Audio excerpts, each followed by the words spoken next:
hukum perdatanya. Kalau memang ini tidak ada sesuatu, wan prestasi dan sebagainya, ya silakan. Tapi yang jelas, di dalam proses hukum kita saling menghormati lah. Saat ini ada proses hukum perdata, saya berharap proses hukum itu untuk dihormati dan untuk sementara untuk di-hold kasus pidananya sambil menunggu adanya kepastian hukum di dalam kasus perdata. Itu sebagaimana yang saya mintakan. Gugatan tetap harus diterima oleh pengadilan. Makanya ini akan tanggal 28 kami akan menghadiri untuk persidangan awal.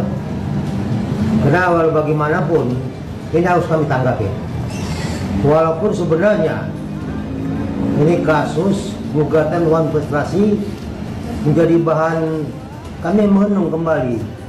Puluhan tahun kami jadi profesi hukum ini, baik dari sejak Fakultas Hukum sampai saat ini, tahun 81 sampai saat ini kami mengikuti hukum ini. Baru ini pertama kali ada gugatan wan prestasi yang bahwa terkait laporan klien kami Dr. Reza dengan nomor 7355 yang kami anggap harus ada lebih dari 2 tersangka, dan sampai dengan sekarang terkait pembunuhan petunjuk jaksa kami anggap penyidik dari Dirseber Polda Metro Jaya belum memanggil saksi O dan saksi S.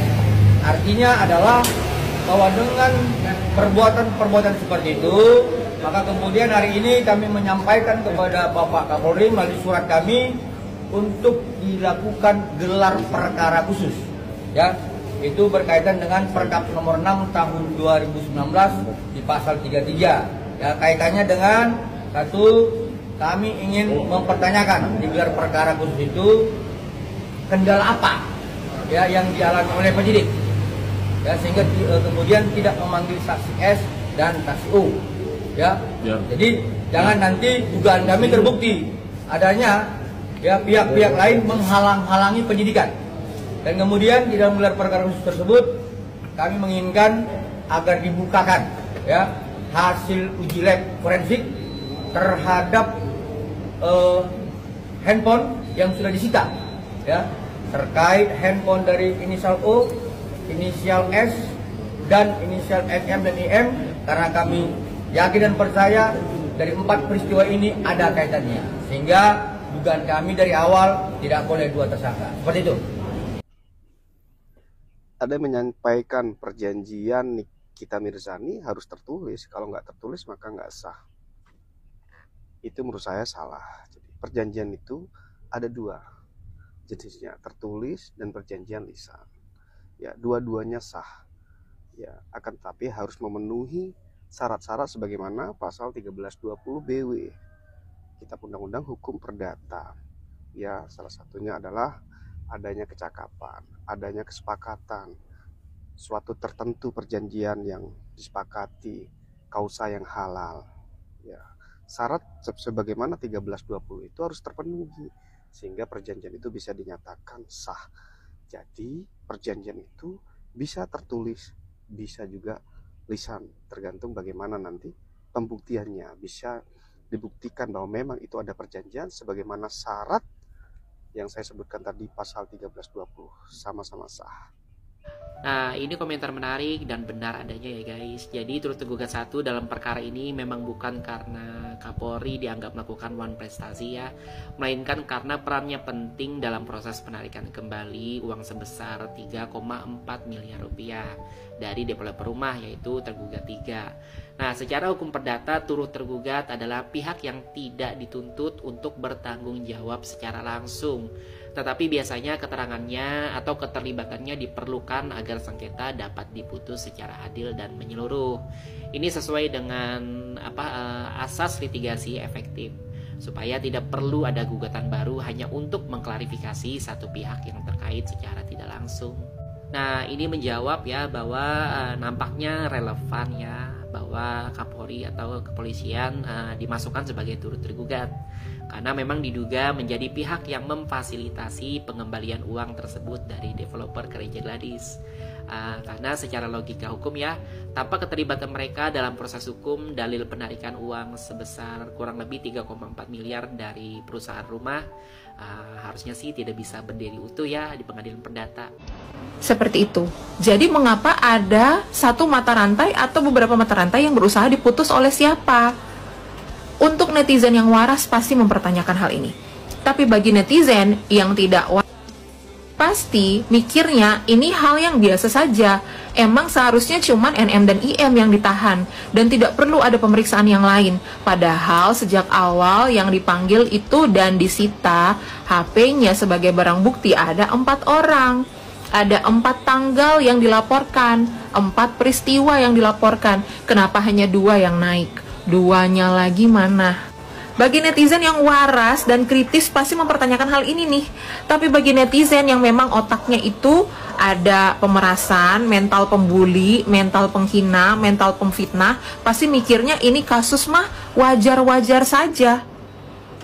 Emang sewajarnya NM dan IM, bahkan mereka berkata bahwa NM dan IM ini tidak melakukan pemerasan. Tidak ada. Lu ada mulu ya. Ada mulu lu di mana-mana. Mendingan lu jualan keripik talas terubak lu. Lagi bahas apa tiba-tiba nyambung ke sini.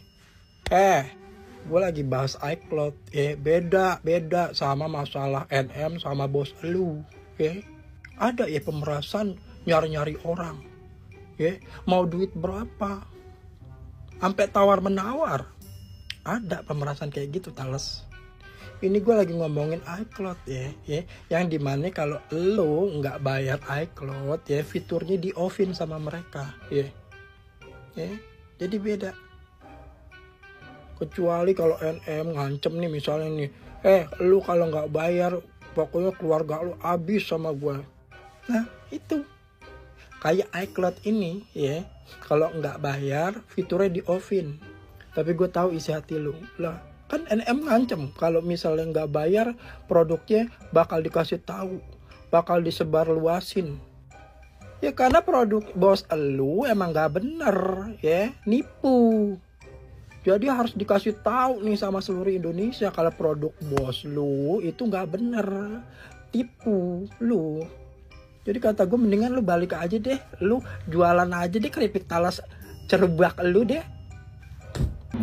Nah, tapi di kasus ini kok, kasus kosmetik ini kok justru sini kita yang jadi korban begitu. Nah, memang ada uang, tapi kan nggak mungkin kalau nggak ada asap sama apinya kan. Nah, berarti ada yang tidak beres di kosmetiknya itu. Nah, banyak mafia di setiap dagangan. Ya, banyak mafia di setiap sesi untuk cari keuntungan. Jadi udah memang negara ini udah kebanyakan mafianya. Itulah kalau mafia mau dibongkar, ya dari tindak pidana korupsinya itu. Semua dikorupsi, nggak ada dioplos. Jangan-jangan kosmetiknya dioplos juga nih. Ya udah dioplos, kan ada merkurinya. Siapa yang benar? Siapa yang salah? Ya, gitu dong, jangan curhat. DPR itu bukan ajang curhat. DPR itu buat ketok palu, ambil keputusan, itu DPR. Gimana caranya kita bisa melindungi masyarakat? Apa nih? Gitu dong, akhirnya ada tuh keluar putusannya. Gimana masyarakat bisa dibela, apa nih wadahnya? Itu baru bener. Bukan ajang curhat yang gitu. Apa nyalain rekaman suara? Panjang ceritanya guys, rekaman suara tuh nggak seperti itu. Panjang ceritanya. Dokter punya bukti dia mau nyuap, punya semua lengkap buktinya ada, cuma diambil dipotong. Makanya sekarang Doktif laporin untuk apa? Supaya kamu pertanggungjawabkan ucapan kamu dengan mengatakan Doktif pemeras gitu. Ucapkan sekarang lah, ayo kalau kamu berani buktikan siapa yang mendalilkan, dia yang membuktikan gitu. Jadi hati-hati ya. Doktif ngomong kan sekarang, Doktif mulai nih sekarang satu-satu. Jadi sih tenang aja, siapa lagi nih yang makan umpannya Doktif, kalian makan terus. Thank you, hai sayang. Gitu, siapa yang bakalan kemakan? Enak aja, mulai menggiring opini. Sekarang Doktif dia apa? Wah, setiap ini kan pemeras, apa kayak gitu. Tunggu aja, waktu membuktikan siapa yang bakalan masuk gitu. Buktinya sampai sekarang Doktif sele-sele aja, ya kan? Malah unboxing di depan DPR. Unboxingnya produk WT. Produk yang Doktif dilaporkan ya. DRL, kamu ngelaporin Doktif ke Jakarta Selatan produk WT ya. Tuh, Badan POM yang ngomong. Ternyata tipuan, nggak ada tomat putih.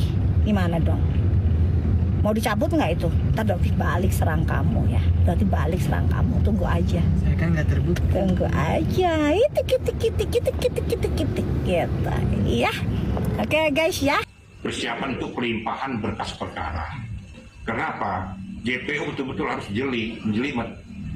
Seketika sudah berpindah tahap 2, kewenangan dan tanggung jawab penyidik sudah selesai. Itu sudah di ranah JPU. Dia yang bermain di ranah ini. Untuk menyajikan permasalahan ini di sidang pengadilan. Tentunya dakwaannya, pokok permasalahannya, sampai nanti tuntutan yang akan diberikan. Kira-kira gitu ya, rekan-rekan ya.